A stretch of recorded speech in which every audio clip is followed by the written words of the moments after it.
You're listening to We Ain't Dying for This, a Black woman's guide to liberation, and I'm your host, Crystle Johnson. We are a community of Black women demanding our collective liberation through radically soft living. Each week, we share the stories of Black women who have set themselves free from the expectations of others and are living on their own terms. Hey, everybody, and welcome to another episode of the We Ain't Dying for This podcast, a Black woman's guide to liberation.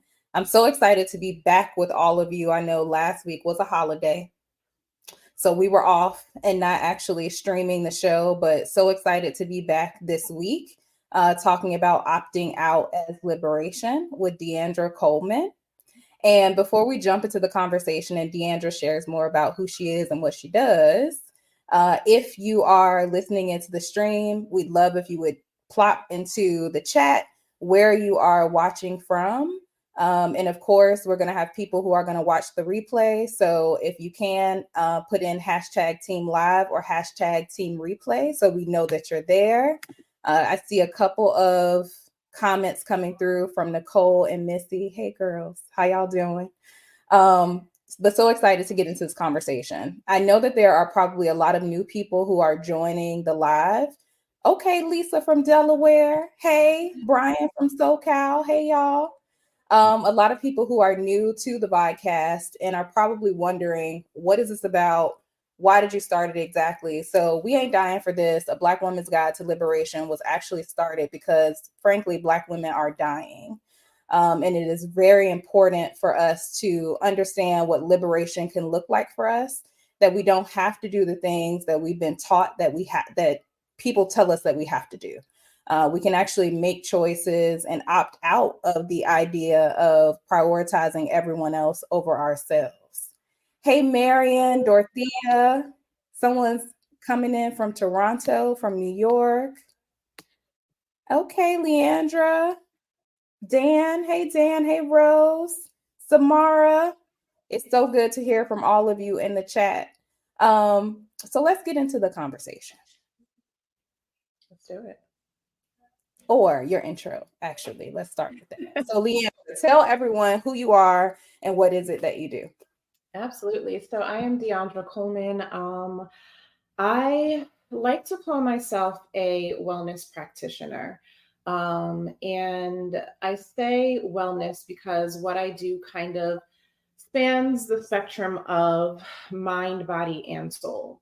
I am the owner of Beyond the C-Suite and the host of the Black Women Opt Out podcast. And I really work to help Black women understand that opting out of certain things, societal expectations, self-imposed expectations, is really opting into their freedom and liberation and putting themselves first. So that is who I am. I have many other things that I do, but I have in recent years begun to slow down and really prioritize things that bring me happiness and joy and just really mental clarity and stability. Yeah, I remember the first time I ever saw you on LinkedIn. I was like, wait, who is this woman? All she's saying really resonate with me. Like, how I don't even know how you popped up. I'm not sure. We probably do have mutual connections, but I don't think it was because of that. Somehow you just popped into my feed, and I feel like it was just divine for us to connect with each other.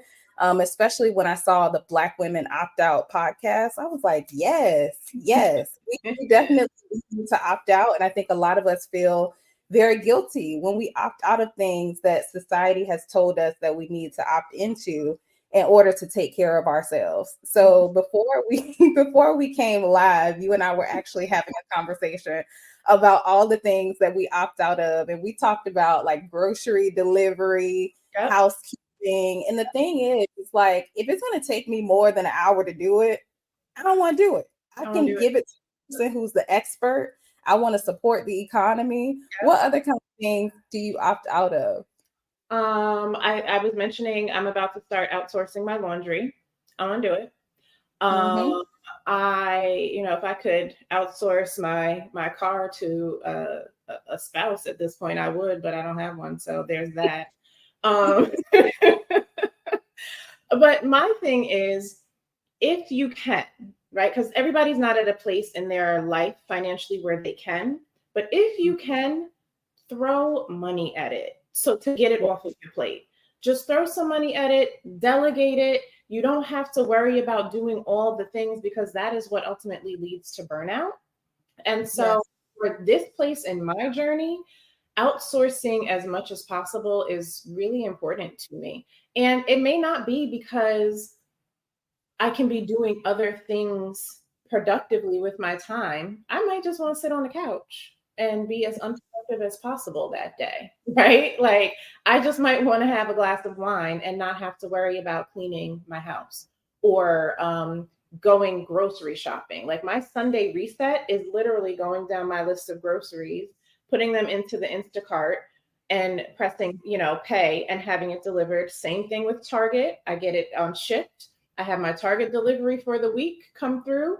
And that's my Sunday reset. Right now, it includes doing my laundry, sheets and towels and that, but it might include putting that on my front step so somebody can come and pick it up and then going to have a cocktail, right? So that's my current part of my current opt-out.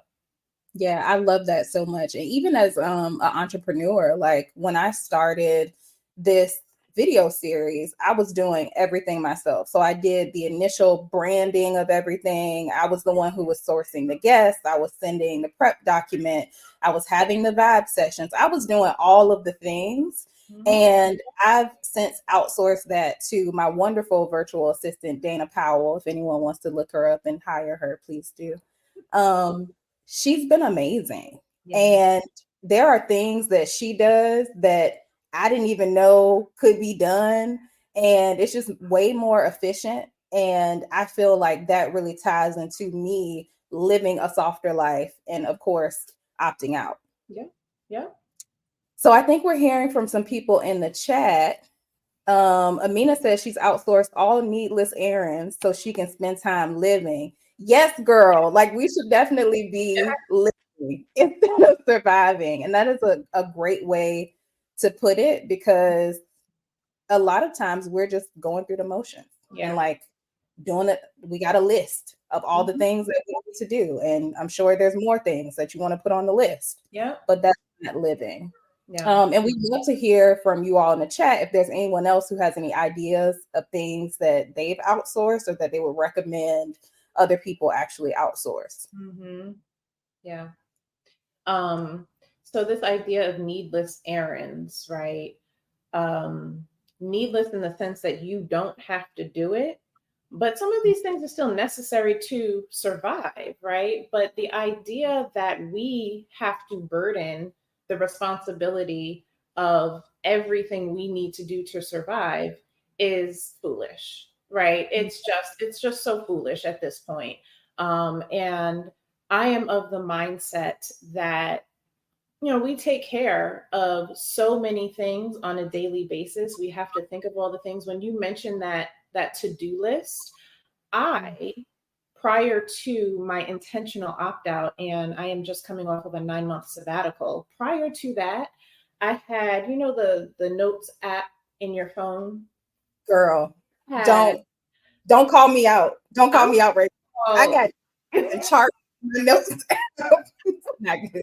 I mean, it's good because myself out if I can find it, because if you kept it just kept scrolling and scrolling and scrolling and scrolling, because I am type A and I like to see the check marks, right? That used to make me feel really good to see all of those check marks in a row. And then when it would be like 2 things that I missed, I'd be like, oh my God, how did I miss that?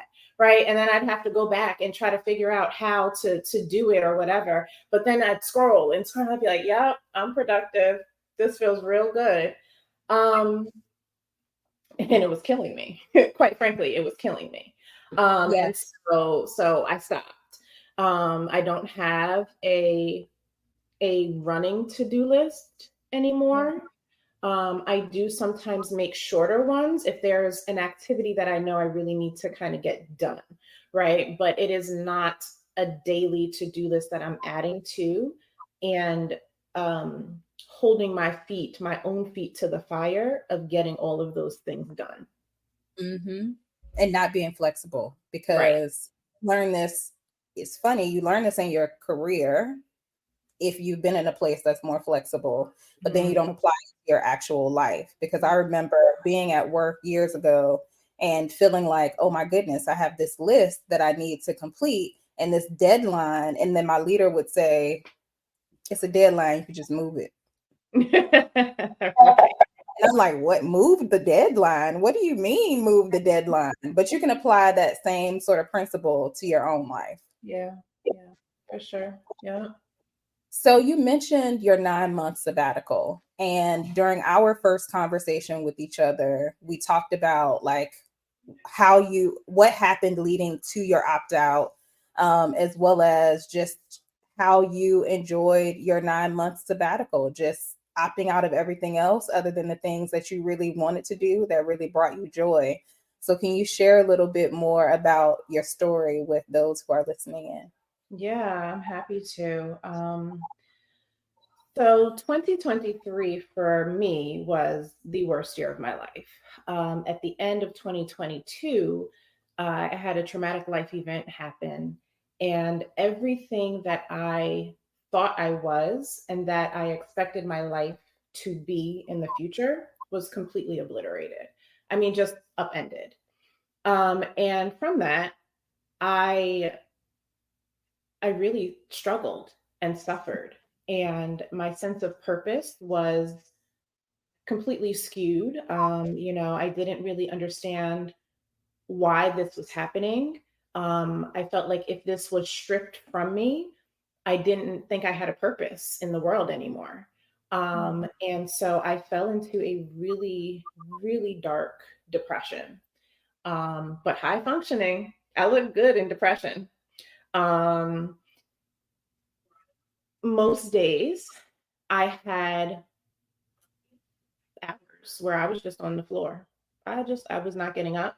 I did what I had to do in order to make it look like I was okay. I still went to the gym every day. I still talked to my family. I still, spoke to my friends, but in those interims, in the in between time, I wasn't getting out of bed, or I wasn't getting off the sofa, or I was laying on the floor just kind of staring at the ceiling. Um, and it turned into suicidal ideations. I was like, I don't understand why I'm here. Like, my life was supposed to be this. This is what it's been for so long. And then this one event happens that was awful.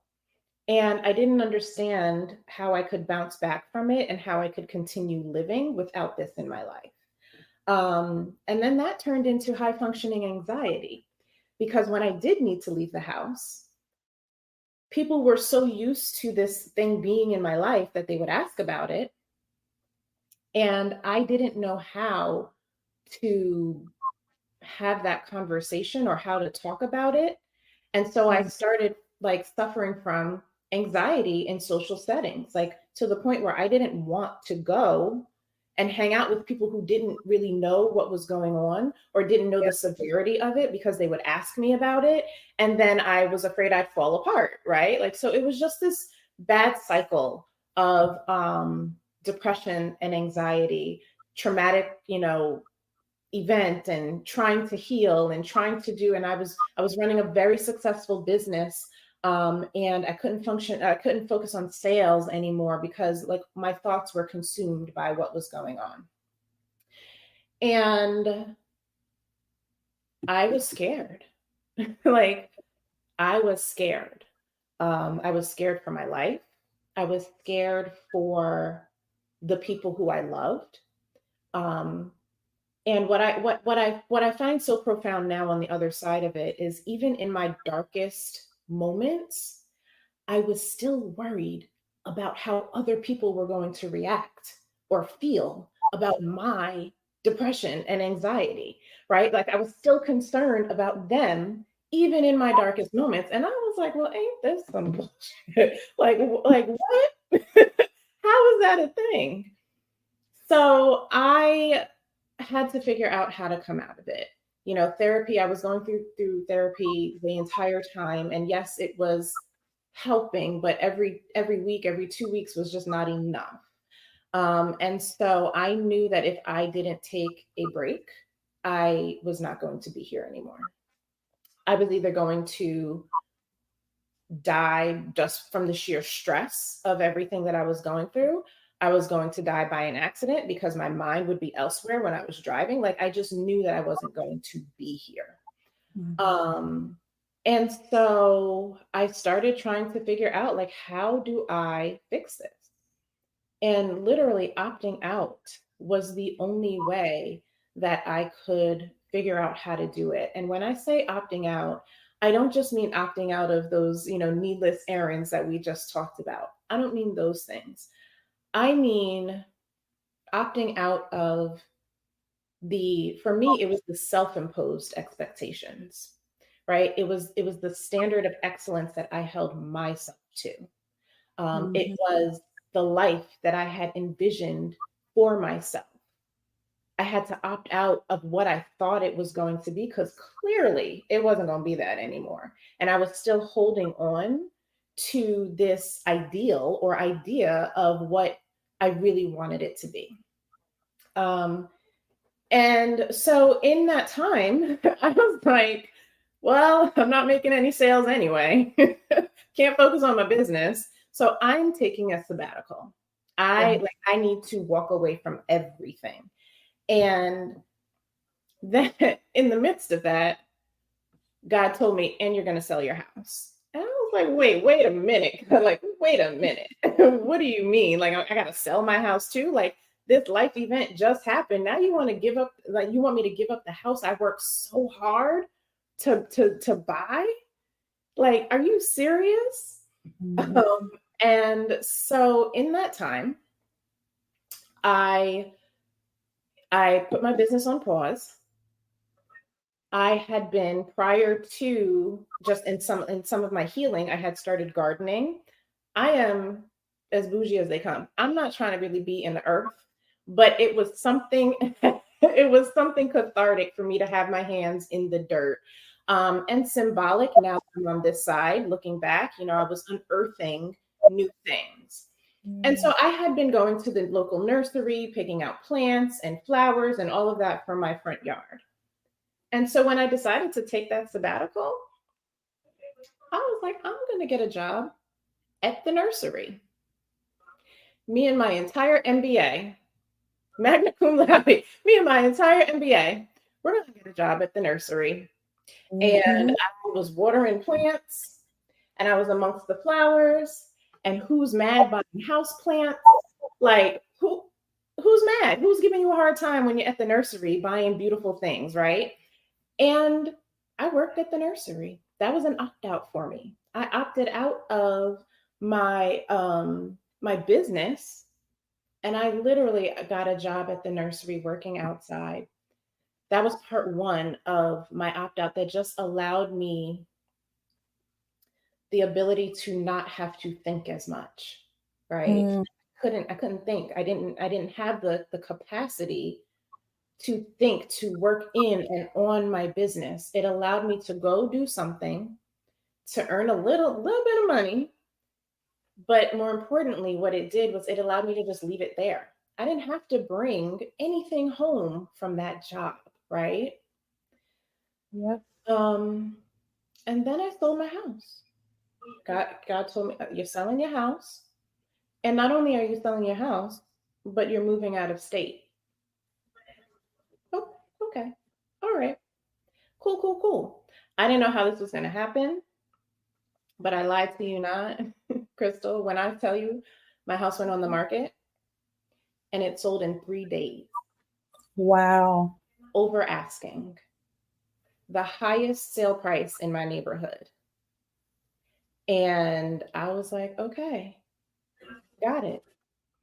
And I moved. I was in Maryland at the time. I had been there for the past 25 years since college.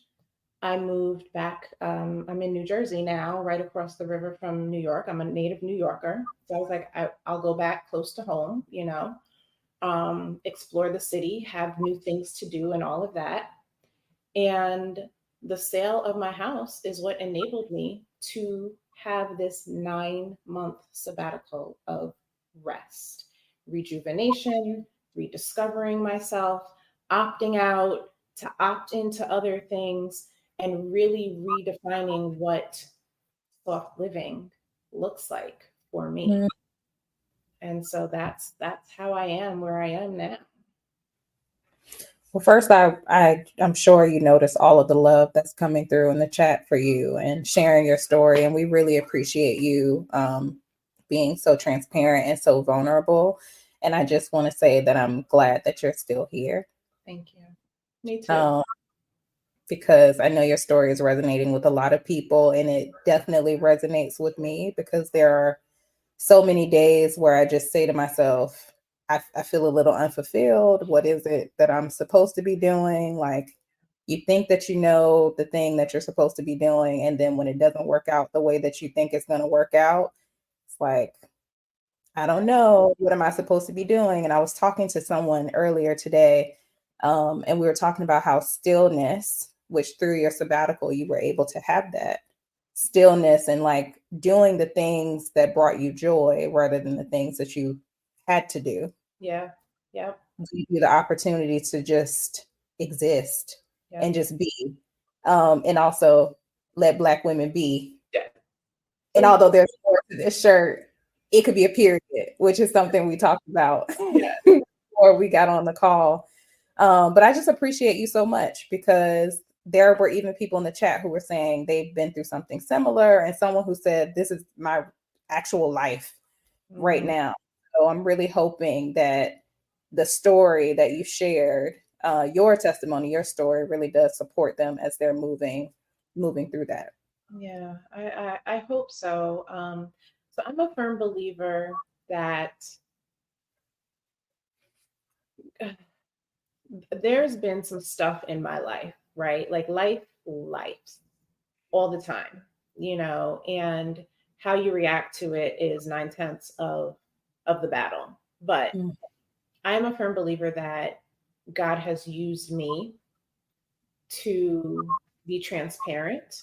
And so my story is my story, but it's not my story, right? Like, and my circumstances are my circumstances, but you can extract my name and put Missy's name into my story.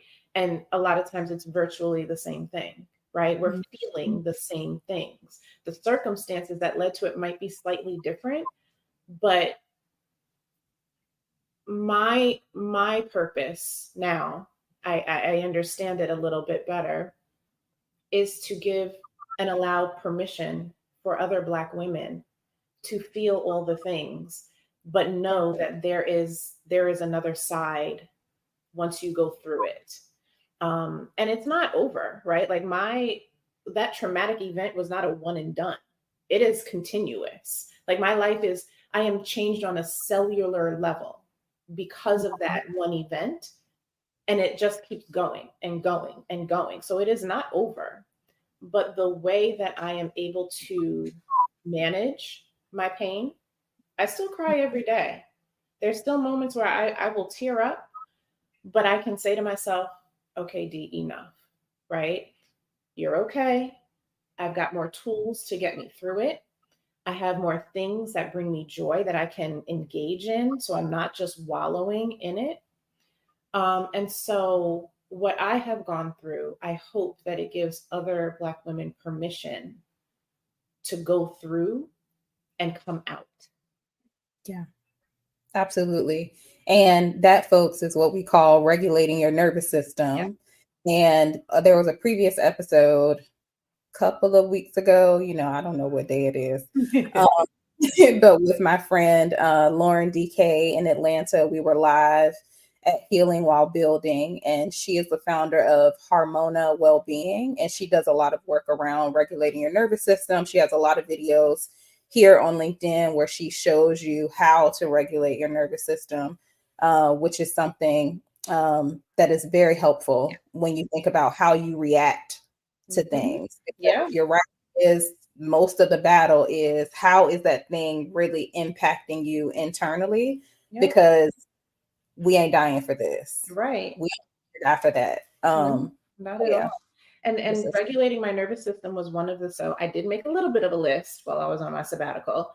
That was one of the things on my list. How do I regulate my nervous system? How do I bring down my cortisol levels? Because I had gained some weight, and I didn't realize that the stress was what was adding to, my weight gain and all of these things.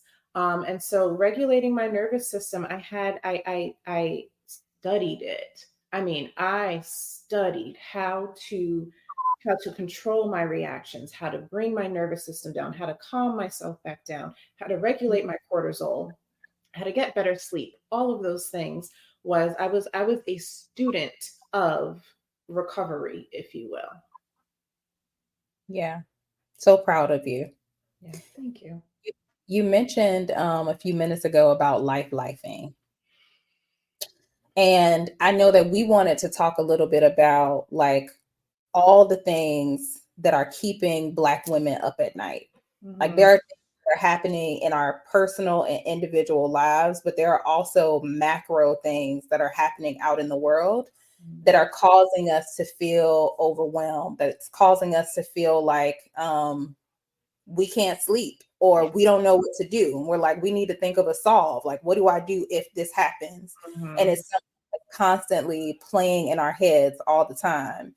Let's talk a little bit more about that, because I feel like, yes, your story absolutely resonates. But I think once you start talking about some of the things that are immediately on people's minds that they're incurring every day, people are really going to dig in. Yeah. The things that kept me up at night, someone just mentioned grief in the comments, and that is what I was suffering from. I mean, it was pure grief. It was grief from the traumatic event. It was grief of the death of the life that I thought I was going to have, right? So it was all of these things that I had to really grieve and try to let go of. So those ruminations for me is what was keeping me up last year. And sometimes still to this day, right? It's still the grief. Like grief is, so my therapist and I, in one of our conversations, the traumatic event was not the death of someone, but it was the death of a relationship. Yes. And with my type of grief, I almost think, and I am not belittling anybody's grief here, so I just want to put that disclaimer out there. But when there is still hope in the midst of grief, it's almost worse because there's no closure. Yeah. You can't put a period on the grief because you just keep hoping that today will be the day that this turns around, or, maybe it's tomorrow. And so it's just this vicious cycle of what ifs and hopes, and maybe today, and then it's not, and then you're crying, and then you're grieving, right? So those are some of the things that was keeping me up at night. Yeah.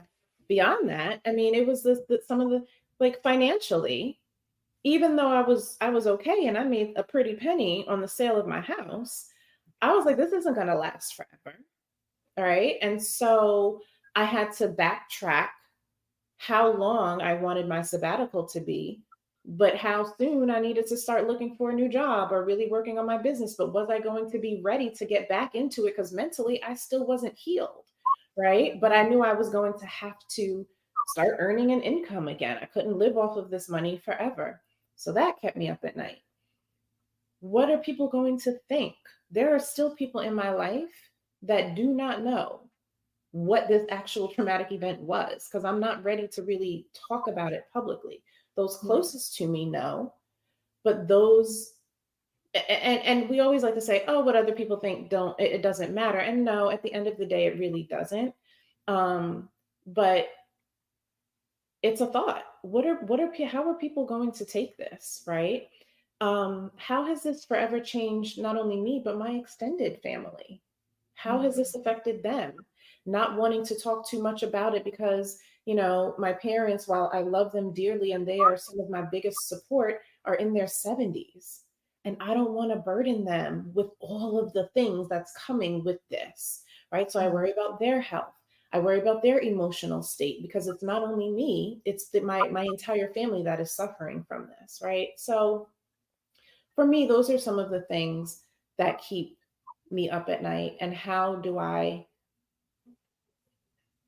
continue to live and not feel guilty about continuing to live and wanting to live well while Yes. this has happened and is still happening, but I've got to survive, Yeah. right? Like, I still have to live, and I don't want to be sad every day.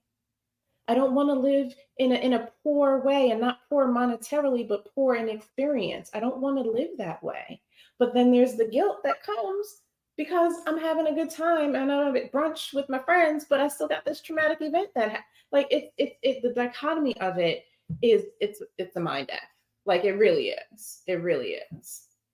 Yeah. And I think one of the things that it's not a true comparison, obviously, but if we think about like one of the things that is very much present in people's minds right now, it's the election that's coming up and all of the things that are attached to that, the laws that are passing, the Supreme Court decisions, the Project 2025. Like, there's just so much happening and swirling right now. And I know that is something that's keeping people up at night. It So is. I know you talked about this scale of opting out because life is going to life.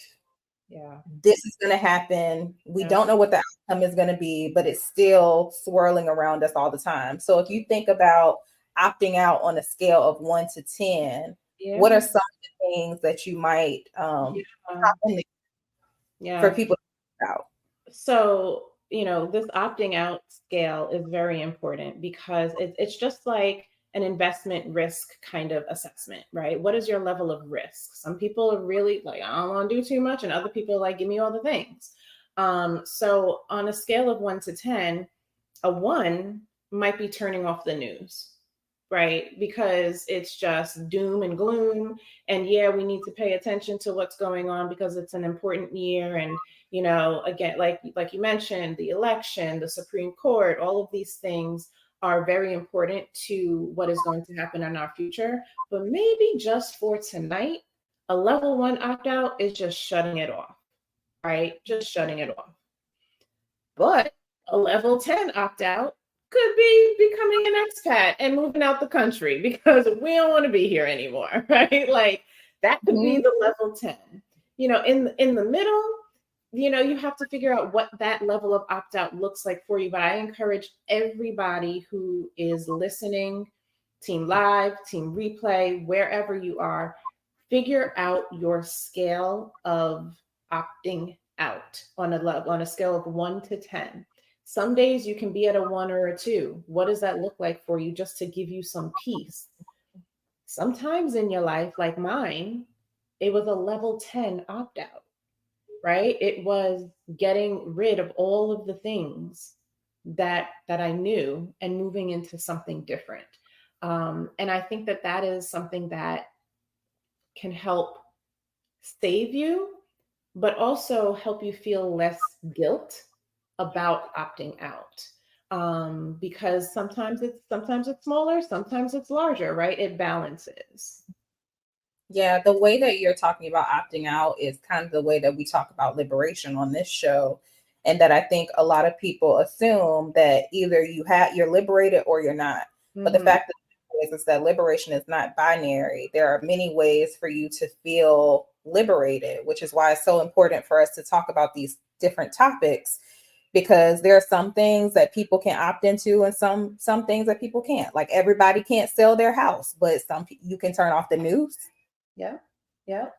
Definitely do that. So there are levels. It's a scale. It's not all or nothing. So it is important for us to find spaces and places and times where we can experience joy and we can experience liberation in ways that fill us up, Yeah. because life is on life Life all is the time. life, and in my podcast, I talk to various women about their own opt out. And we had some women who we talked about, outsourcing certain things, right? And she was mentioning that she wanted to get a housekeeper, and she had an elder in her family tell her not to get a housekeeper because she's gonna steal your man. And she was like, Man, what? Girl. And she was like, but is she still gonna clean my house? I just need her to clean my house. If she's still, like, we can talk about that if she wants him that badly. Like, I need my house cleaned, right? So that was her level of opt out. But then I had other guests who opted out of motherhood. Like, she knew from it. She was like, I didn't want to be a mother. And not having children, it was so provocative, but I loved her so much for saying it. She said, not bringing children into this world is the best form of love that I can show my children. Mm-hmm. And I was like, whoa, that's really deep. Another woman opted out of she's in her 50s, 25-year marriage. She was like, this ain't for me anymore. And we've known it for years, but we stayed in this marriage because we were trying to follow what society says. And we had a family and we had kids and all of this. And she was like, 25 years in, I'm done. And she is living her best life right now. Dating again. She posts her dating stories like on the apps and stuff. She'll post it. She's moved to a new city, new car, just living her best life now. So that was her level 10 opt out. It's different for different people. I just love how we are waking up to our power. I can't remember. Somebody said something yesterday that we are understanding our true value. Mm. And I think that's so important because for so long we have tied our value to jobs or relationships or all the things when honestly, innately, we are enough. Yes. We have been taught that if we're married, if we have kids, if we have the job, if we buy the house and have the nice car and the money and all the things, those are the things that make us worthy when in fact we are already worthy just by existing. So if y'all don't take nothing else away from this conversation, you are worthy. You're worthy. You're all worthy. the You matter, right? Your presence matters.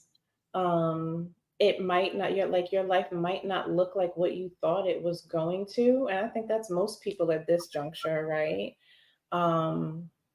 But you're worthy of whatever it is that you really want. It's possible. It's not always easy. I'm not going to sit here and say it's easy because these past 9 months for me has not been easy. This healing journey has not been easy at all, but it's necessary.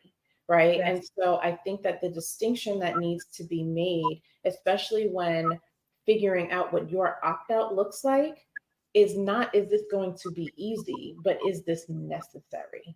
Right. There is in my research over the past 10 years, the suicide rate for Black women has increased by 70%. Yes. That is scary. Scary. We have beauty queens jumping to their death from a New York City apartment, right? We have women who you think life is beautiful for, suffering silently and internally, or sometimes not even so silently, right? Yeah. They just don't know how to come out of it. So when I talk about necessity and figuring out what your opt out is, I mean what is necessary for your survival and for you to then, on the other side of that survival, for you to thrive and live abundantly in love, in peace, in mental well-being, right? In regulating your nervous system. What is necessary for you to do that? Because we need you here. We want you here. Yeah. It's just that simple. We do. So Deandra, I just want to say thank you for joining us today and for sharing your story. Y'all, if you are not already following Deandra here on LinkedIn, please do that. And please check out her podcast, The Black Women Opt Out. Black Woman or Black Women? Woman, A-N, the Black Woman Opt Out. Yeah. Black Woman Opt Out podcast to hear more about how Black women are opting out and consider your scale of opting out and what that might look like for you, just to give yourself some peace and some space and some stillness that you need, because we all definitely do need that. Yeah. So before we jump off, I just want to say thank you also to the audience for being here, for being so active in the chat. Like, we have enjoyed seeing your comments. We'll be commenting on your comments, especially if there are any questions in the comment after the episode, probably through tomorrow as well. Next week, we're going to have Sharita Washington, who's going to be talking about authenticity as liberation. So I'm really looking forward to that conversation. And of course, if you enjoyed the conversation, please reshare it. Please tag a Black woman that you think might benefit from the conversation that we've had here tonight and from the series. Yeah. But everybody have a good night, and I'll see you again next week. Thank you all. Thanks, Crystal. You're welcome.